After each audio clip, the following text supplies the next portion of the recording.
Et si les druides, ces mystérieux sages celtes aux longues robes blanches, parlaient en réalité le grec ancien? Cela peut paraître surprenant, voire absurde pour certains. Pourtant, les indices sont là, dans les textes oubliés des auteurs antiques, dans les vestiges archéologiques et les connexions diplomatiques du monde antique.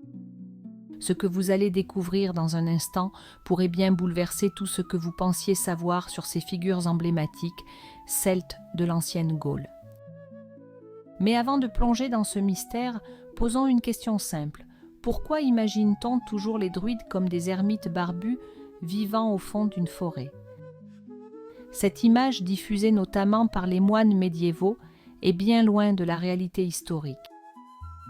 Les druides étaient des érudits, des enseignants, parfois des diplomates et des juges, au sommet de la hiérarchie celte.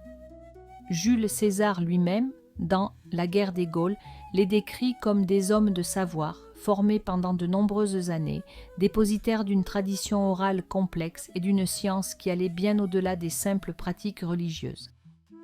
Et ça, vous allez le comprendre très vite en découvrant pourquoi certains d'entre eux maîtrisaient une langue bien particulière, le grec ancien. Bonjour à tous, je suis Jeanne et je vous amène aujourd'hui, dans les forêts antiques de la Gaule, à la rencontre des figures mythiques celtes, les druides. Chapitre 1, les druides, une élite mobile et instruite. Les textes antiques ne manquent pas de descriptions précises. Diodore de Sicile, Strabon et plus tard Ammien Marcellin évoquent des druides parcourant l'Europe et étudiant dans des écoles. Certains voyageant même jusqu'en Grèce ou en Égypte.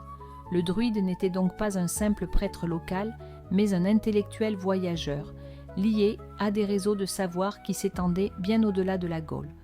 On parle souvent de l'initiation druidique qui durait jusqu'à 20 ans. Une durée semblable aux grandes écoles philosophiques grecques. Cette formation incluait la rhétorique, la cosmologie, l'astronomie, la médecine, mais aussi la diplomatie. Et pour cela, il fallait une langue commune. Chapitre 2, la langue des sages, le grec ancien. Le grec à cette époque n'est pas seulement une langue, c'est l'outil intellectuel par excellence. Utilisé par les médecins, les philosophes, les géographes, c'est une sorte de langue anglaise de l'Antiquité.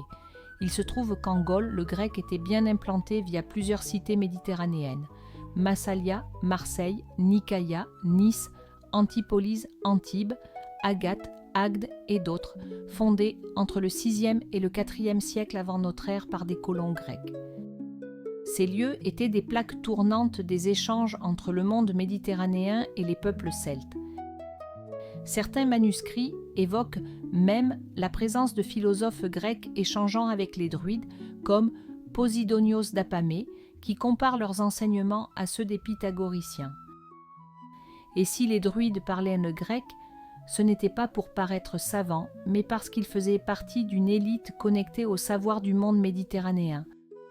Chapitre 3. Quand les druides débattaient avec les stoïciens. Il existe un détail fascinant. Le philosophe stoïcien Posidonios, au 1er siècle avant notre ère, aurait rencontré des druides lors de ses voyages en Gaule. Il écrit qu'ils avaient une compréhension fine de la nature, des lois universelles et des principes moraux, comme les écoles philosophiques grecques. Cela signifie que les druides ne se contentaient pas de réciter des formules magiques au clair de lune. Ils débattaient, réfléchissaient, enseignaient en grec. Strabon ajoute qu'ils avaient même des rôles diplomatiques. Certains auraient servi de médiateurs entre les tribus et les peuples. Et à ce stade, si cette révélation vous intrigue, alors c'est le moment de vous abonner à cette chaîne et de liker la vidéo. Ici, chaque semaine, on explore les mystères oubliés de notre passé, ceux que les manuels d'histoire ne racontent pas. Chapitre 4. Une connaissance volontairement effacée. Mais alors, pourquoi ne parle-t-on jamais de ce passé érudit des druides? La réponse est simple. L'histoire est souvent écrite par les vainqueurs. Avec la christianisation progressive de la Gaule, puis l'Empire romain chrétien, les moines et les chroniqueurs médiévaux ont réécrit le passé pour servir leur message. Le druide devient une figure folklorique, païenne, opposée à la lumière chrétienne. Le fait qu'ils aient pu parler grec, voyager en Égypte ou débattre avec des philosophes était incompatible avec cette nouvelle narration. Le multilinguisme, la culture, le cosmopolitisme druidique, tout cela, ça a été volontairement effacé. Chapitre 5. Traces archéologiques et indices cachés. Il existe pourtant des indices. Des tablettes retrouvées à Marseille et Narbonne montrent une cohabitation linguistique entre le grec et des formes d'écriture celtique. Des graffitis en grec ancien apparaissent dans des zones celtiques, parfois sur des objets rituels. À Bibracte, capitale éphémère des Éduens, des objets grecs ont été mis au jour, prouvant les échanges, et dans certaines nécropoles du sud de la Gaule, des offrandes et symboles proches des cultes grecs ou égyptiens apparaissent aux côtés d'objets typiquement gaulois. La frontière entre Celtes et Grecs semble bien plus poreuse qu'on ne le croit. Alors, les druides parlaient-ils vraiment le grec ancien? Les indices s'accumulent et ils pointent vers une vérité dérangeante. Les druides étaient les héritiers d'une tradition savante et connectée, bien plus vaste que les forêts de la Gaule. Leur savoir, leur langue, leurs voyages ont été occultés pour simplifier l'histoire. Mais aujourd'hui, nous redonnons vie à ces mystères.